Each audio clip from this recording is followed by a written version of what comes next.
અમેરિકાના નવા ચૂંટાયેલા રાષ્ટ્રપતિ ડોનાલ્ડ ટ્રમ્પ તેમની નવી ટીમ બનાવી રહ્યા છે. ટ્રમ્પ 2.0 વહીવટમાં ઘણા આશ્ચર્યજનક નામો અત્યાર સુધી સામે આવી ચૂક્યા છે.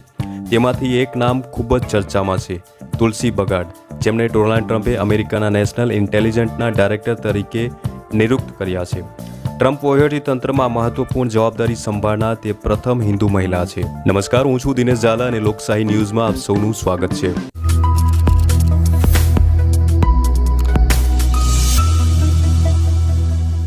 વિડીયોમાં આગળ વધતા પહેલા આવા જ અવનવા સમાચાર માટે અમારી ચેનલને સબસ્ક્રાઇબ કરવાનું ભૂલશો નહીં. તુલસી બગાડને નેશનલ ઇન્ટેલિજન્સ ડાયરેક્ટરની નિયુક્તિ કરતા પહેલા ટ્રમ્પે તેમના ભરપેટ વખાણ પણ કર્યા હતા. ટ્રમ્પે જણાવ્યું હતું કે તુલસીએ 2 દાયકાથી વધુ સમયથી તમામ અમેરિકાઓની આઝાદી માટે લડત આપી છે.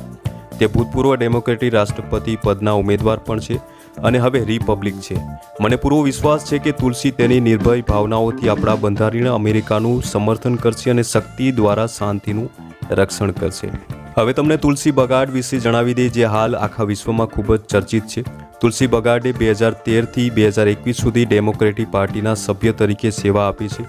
2020માં તેમણે ડેમોક્રેટિક પ્રમુખ પદમાં નોમિનેશન માટે તેમની ઉમેદવારી સબમિટ કરી હતી. જોકે બિડેનની જીત બાદ તેણે તેનો ટેકો આપ્યો હતો. ત્યારબાદ 2022ની વાત કરીએ તો તેમણે ડેમોક્રેટિક પાર્ટી છોડી હતી અને બિડેનની કટ્ટર ટીકા પણ કરી હતી.